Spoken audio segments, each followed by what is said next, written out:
అందమైన చర్మ సౌందర్యం మీ సొంతం. Second aqua radiance deep cleansing gel.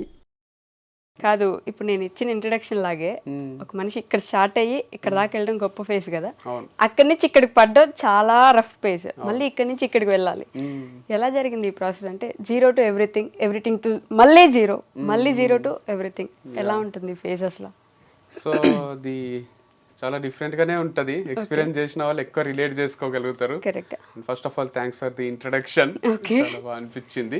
So నేను అనుకునేదే మీరు చెప్పినట్టు అనిపించింది. Like 0 to everything, everything to 0 అనేది నేను ఇప్పుడు నిన్న మొన్న చూస్తున్న విషయమేం కాదు. Right from my childhood I'm seeing this because we had 80 acres of land in Zaheerabad. Okay. అది ఒక్కొక్క ఎకరమే 3-4 కోట్లు, అట్లా 300-400 కోట్ల ఆస్తి. అదేం లేదు ఇప్పుడు. అంటే అంతా చూసి ల్యాండ్ లార్డ్స్ అని అందరు రెస్పెక్ట్ ఇస్తుండ్రి. తర్వాత ఫంక్షన్లకు పిలవడం కూడా బంద్ చేసిన రోజులు వచ్చినాయి. సో 0 చూసినాము, ఫస్ట్ హై చూసినాం, మీరు అన్నట్టు ఎవ్రీథింగ్ చూసినాం, 0కి వచ్చినాము. మళ్ళీ కొంచెం కొంచెం అక్క అన్నకు జాబులు వచ్చి కొంచెం సెటిల్ అయ్యి ఈకో స్పోర్ట్ కార్ కొన్నప్పుడు అనిపించింది, అరే మళ్ళీ మనం సాధిస్తున్నాం, మళ్ళీ మంచిగా ఉన్నాం అని. సో ఎవ్రీథింగ్ చూసినాము. తర్వాత మళ్ళీ నేను సోలోగా మ్యారేజ్ తర్వాత లైఫ్ స్టార్ట్ చేసి ఏమీ లేకుండా నేను ఒకటి మస్త్ లెర్నింగ్ యాప్ అని స్టార్ట్ చేసింటి. దాంట్లో సేల్స్ 200-300 వస్తుండే రోజుకి. ఈ రొట్టెలకు సరిపోతాయా, కర్రీస్ కి సరిపోతాయా అనిపిస్తుండే. ఉండేది మణికొండలు ఉంటుండే. సో చాలా టఫ్ ఉంటుండే. అట్లా ఏం చేయాలో అర్థం కాకుండా ఏం చెయ్యలేని అనిపిస్తుండే. సో అది కూడా ఒక టైప్ ఆఫ్ 0 లైఫ్. మళ్ళీ అన్బిలీవబుల్ సేల్స్, ఫార్మ్స్ అవి ఒక్కొక్కరు కొంటుంటే వాళ్ళు ఇచ్చే ఆర్డర్స్ మేము పంపించలేకపోవడము, 1000 ఆర్డర్లు పెండింగ్ పడడము, ఇదంతా అసలు అన్ఇమాజినబుల్ ఉంటుండే. మొత్తం మా ఇల్లంతా సామానే ఉంటుండే, వర్కర్సే ఉంటుండ్రి.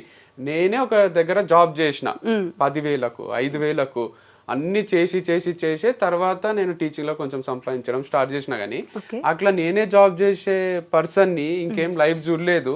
నా కిందనే 20 మంది ఎంప్లాయీస్ ఉండడము, వాళ్ళు మిస్టేక్ చేస్తే దాన్ని ఎట్లా నేను రెక్టిఫై చేయాలని ఆలోచించడము, దానిపైన కూడా వీడియోస్ చేస్తుంటే మా వాళ్ళు లేబుల్స్ వేసిండ్రు. ఒకసారి వాళ్ళు సెప్టెంబర్ లో పంపిస్తున్నారు సామాను, మ్యానుఫ్యాక్చర్ డేట్ ఏదో నవంబర్, అడ్వాన్స్ అనమాట. అందరికి సారీ చెప్పిన, అది రాంగ్ ప్రింట్ అయింది, నాకు క్షమించేసేయండి అని. అట్లా కూడా చేయాల్సి వచ్చింది. అందరు అన్నారు ఇన్ఎక్స్పీరియన్స్ ఉంది భయ్యా నీకు, అది ఇది అంటే. అనుకోకుండా అది అంత పెద్ద సంస్థ అయిపోయింది. చిన్నగా స్టార్ట్ చేసింది, ఒక ప్యార్లేజీ బిస్కెట్ ప్యాకెట్లు ఎట్లా కొంటారో ఇప్పుడు మ్యారీ ప్యార్లే మ్యారీ అని అంత లెవెల్ యాడ్స్ ఇచ్చినాం మేము. సో మేమే చేయడం వీడియోస్, దాని వల్ల అంత సేల్స్ ఉంటుండే. సో అంత చూసినా అంత అయ్యింది. మళ్ళీ డివర్స్ అయినప్పుడు ఐఎమ్ నథింగ్, ఐఎమ్ 0 అనిపించింది. So no professional life, no personal life, what is this అనిపించింది. Then again professional life start చేసి మళ్ళీ ఒక సంస్థని ఏర్పాటు చేసి దాంట్లో 30 మంది ఎంప్లాయీస్ ఉంటూ అది నెక్స్ట్ లెవెల్ బిజినెస్ చేస్తూ, అసలు కౌంటర్లు ఖాళీ ఉండకుండే, ఆ లెవెల్లో బిజినెస్ అవుతుండే, lakhs లో అవుతుండే. సో అంతా చూసి అంత అయ్యి నేను నా బర్త్డే కూడా ఇంకా బాగా గుర్తుంది.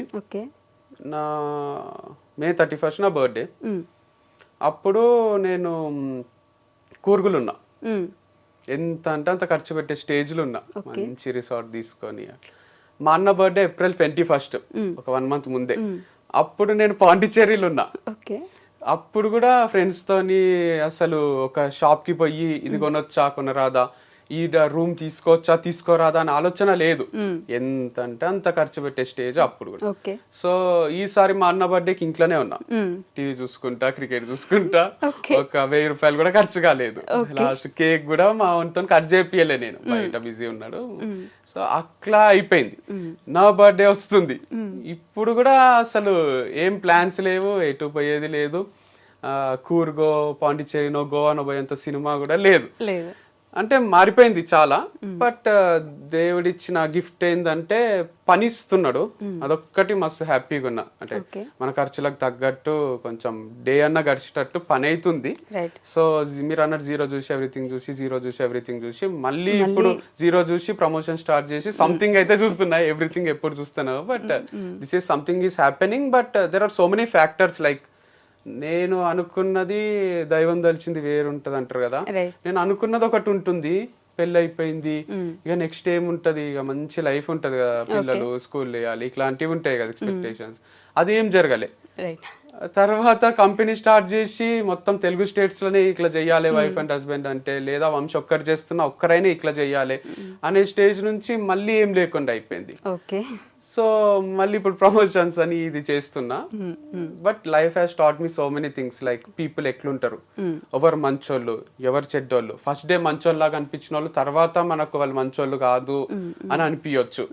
సో వీడేంది వీడు అసలు వీడేమైనా పనికొస్తాడా మనకు అనిపించిన ఎంప్లాయీస్ కూడా లాస్ట్ వరకు మనతోనే ట్రావెల్ చేయొచ్చు, మనతోనే ఉండిపోవచ్చు. సో అట్లా మనము ఒకటి ఎస్టిమేషన్ మనకు ఒకటి ఉంటుంది కదా, వాళ్ళ మైండ్ స్టడీ చేసేది, ఒక గెస్ చేస్తాం కదా, ఆ గెస్ వర్క్ అనేది 100% రైట్ కాదు. ప్రాబిలిటీలో ఒక్కొక్కసారి కరెక్ట్ కావచ్చు, ఒక్కొక్కసారి తప్పు కావచ్చు. సో అన్ని వదిలేసి జస్ట్ మన కంట్రోల్ ఉన్న వాటి గురించి ఆలోచిస్తూ ముందుకు పోవడమే లైఫ్ అంటే అని తెలుసుకున్నా. So take each day at a time. Okay. ఈ రోజు అయింది, ఈ రోజు అయిపోయింది, హాయిగా పండుకున్నామా లేదా, one thing at a time, each day at a time లాగా ముందుకు పోవాలి తప్ప ఫ్యూచర్ ప్లాన్ ఇవి పెట్టుకోరాదు. వంశీ గారు అంటే మీరు చెప్పినంత, లేదంటే నవ్వుతూ చెప్పినంత ఈజీ కాదు. ఇవన్నీ చూసి ఒక్కసారి లోలో పడ్డం. లోలో ఒకప్పుడు వంశీ గారు అంటే, లేదంటే మీ అన్నయ్య అన్నప్పుడు కూడా ఫుల్ రెస్పెక్ట్ ఉండేది. ఏదైనా ఒక చిన్న వీడియో వస్తే ఆంధ్ర తెలంగాణలో ఫుల్ వైరల్ ఉండేవాళ్ళు. ఇప్పుడు ఏదైనా సరే కొంచెం చెప్తే కూడా వీళ్ళ ఇంట్లో లేని మాకు చెప్తారు అనే మాటలు వస్తాయి. మీరు కూడా ఒక మెంటల్ స్టెబిలిటీ కోల్పోయి, అయ్యో ఎందుకు ఇలా ప్రతిదీ బ్యాక్ స్టెప్ వెళ్తున్నాను, మళ్ళీ ముందుకు రావడం కష్టమేమో కదా, ఇలాంటి ఆలోచనలు వస్తుంటాయి కదా రెగ్యులర్గా. ఆ స్టేజ్లో ఎలా తీసుకున్నారు అసలు? ఒక్కొక్క రోజు మేబీ మీకు ఆలోచనలో అసలు మళ్ళీ ముందుకు వెళ్తానా లేదా, చేయగలనా లేదా, ఇలాంటి క్వశ్చన్స్ ఏమైనా ఉండేనా మీకు ఎప్పుడైనా? ఉన్నాయి, ఉంటూనే ఉంటాయి. మీరు అన్నట్టు లైఫ్ ఇస్ సింపుల్ అనుకుంటుంటిమి. లైక్ నేను మా అన్న కూడా డిస్కషన్స్ ఎట్లుంటుండే అంటే, సీతమ్మ వాకిట్లో సిరిమల్లె చెట్టులో వాళ్ళు పైన నిలబడి వెనకాల యూనివర్సల్ బ్యానర్ ఉంటది హైదరాబాద్ లో, నిలబడి మాట్లాడుకుంటుంటారు. రేలో చెప్పలేకపోతున్నా కానీ లోపల తుంచేస్తుందిరా అని అంటారు. అదే బాధ ఉంటది మా లోపల కూడా, మా కళ్ళలో కూడా ఒక పెయిన్ ఉంటది. అందుకే సో అట్లా మేము డిస్కస్ చేస్తున్నప్పుడు అంతా కూడా అక్కడ ఒక డైలాగ్ అంటాడు మహేష్ బాబు, అరే ఇంకెన్ని చూడాలి మనము, ఎన్ని చూసినామని ఫస్ట్ అమ్మాయిల పేర్లు అవి చెప్పి, తర్వాత రేపు పొద్దున మనకు ఇద్దరికి పిల్లలు వచ్చేసి గుడ్డగాళ్ళు వచ్చి వాళ్ళు తిరుగుతుంటే ఆడుకుంటుంటే ఇది అది అని మాట్లాడుతుంటారు. మేము యాజ్ ఇట్ ఈస్ అట్లనే అనుకుంటుంటిమి. సరే మన ఇద్దరు వైఫ్స్ వస్తారు, మమ్మీ డాడీ ఉంటారు, మనము నలుగురము మమ్మీ డాడీ 6 మంది ఫార్చునర్ కొనాలి, ట్రిప్లు వేయాలి, ఇదే ఉంటుండే తప్ప ఇట్లా కాంప్లికేట్ అవుతుంది సిచ్యువేషన్, ఇట్లా వస్తుంది లైఫ్ లా. మా ప్రతి వీడియోకి మీరు అన్నట్టు వీడియో రిలీజ్ చేస్తే ఒక్క నెగటివ్ కమెంట్ ఉండకుండే. 2 స్టేట్స్ లో నెగటివ్ కమెంట్ లేని పీపుల్ ఎవరన్నా ఉన్నారా అంటే నేను మా అన్ననే. సో మాకు డిలీట్ చేసుకోనికి కూడా అవసరం రాకుండే, బ్లాక్ చేయాల్సిన అవసరం రాకుండే ఎవరిని, ఆ స్టేజ్ లో ఉంటుంది. సో కానీ ఎక్స్ట్రీమ్ ఆపోజిట్ అయిపోయింది. అంటే చేసింది ఏమి లేదు పెద్దగా, లైక్ ఎవరికో ఎఫెక్ట్ చేయడమో ఇంకోటో అంత, మళ్ళీ మంచిగా చేద్దామని స్టార్ట్ చేసింది. లైక్ ఆర్గానిక్ ప్రోడక్ట్స్ అంటే కూడా మంచివే కదా అని. ఇది నెగటివ్ కమెంట్స్ అనేటివి నేను లాస్ట్ టైం అనాలిసిస్ చేస్తే ఎప్పుడు వచ్చినాయి మీకు అని శివ గారు అడిగితే లాస్ట్ ఇంటర్వ్యూలో నేను ఏమన్నా అంటే డివర్స్ తర్వాత వచ్చినాయి అన్న. యాక్చువల్గా డివర్స్ తర్వాత రాలే, నా పెళ్ళయినాక కూడా చాలా లిమిటెడ్ ఉంటుండే. ఎప్పుడైతే మేము ఇద్దరం కలిసి బిజినెస్ స్టార్ట్ చేసినామో అప్పుడు స్టార్ట్ అయింది.